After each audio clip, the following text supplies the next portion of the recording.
and my brother. So you didn't meet his family either? No, he met my mom. He met your mom. I have a good relationship with my dad, so he didn't meet my dad, but he eventually met my daughter. My son told my mom about him, and he said, "Who is Q talking about?" She said, "You dating somebody?" I said, "Yeah." It had been a little while, and she was like, "Well, Q always talking about him. Bring him over here."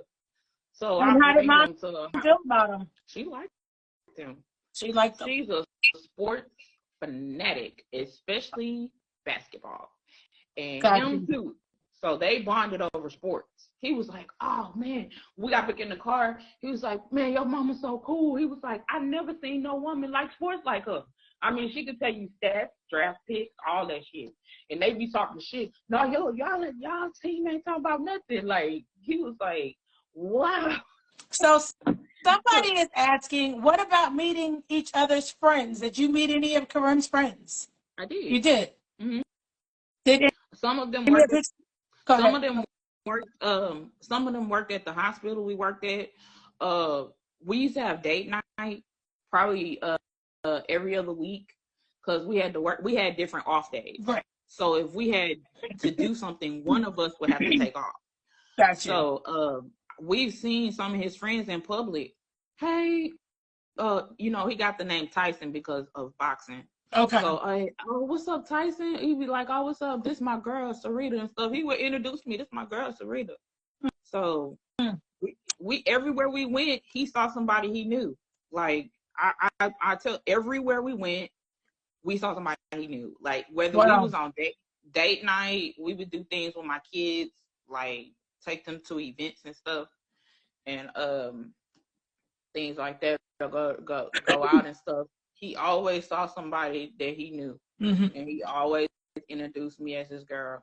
They thought we was married at the hospital. Tell me about the time that the two of you were in bed, you're getting ready to go to sleep, and about the shocking thing that he said to you regarding him leaving his mark. I'm going to read this paragraph, and I don't know if it's verbatim, but I'm going to read it and you can just tell me. So he said, "I want to leave my mark," that he wanted to leave an impression on your life, on you, and even if the two of you broke up, that he wanted to make sure you never forgot him. Was that accurate? I had told him about, I had my daughter dad, I had domestic violence issues with him, and my oldest son's dad was in prison.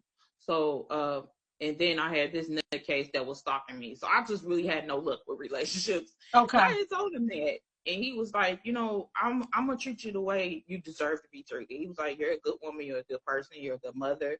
And he was like, "I just want to leave an impression on you." He was like, "So you know how you supposed to be treated." It was like, if we don't work out, I still want to leave that impression on you. So the next man, if he comes along, possibly how you supposed to be and you can be treated. That was his explanation. That's what he said. Okay. So, in April, May of 2014, you were feeling pretty normal, but you started to notice that you were having flu-like symptoms, high fever, body aches, congestion, coughing, and all that. Lasted about 2.5 weeks. Mm-hmm.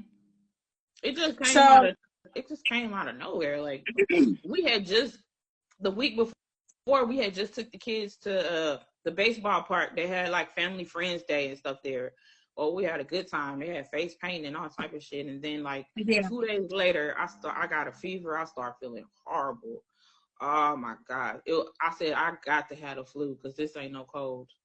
Explain that feeling. The best way that you can explain, like I know you said it was horrible. I've never had the flu, so I don't even know what the flu feels like, but just what were you feeling like? The best of your ability to explain what you were feeling.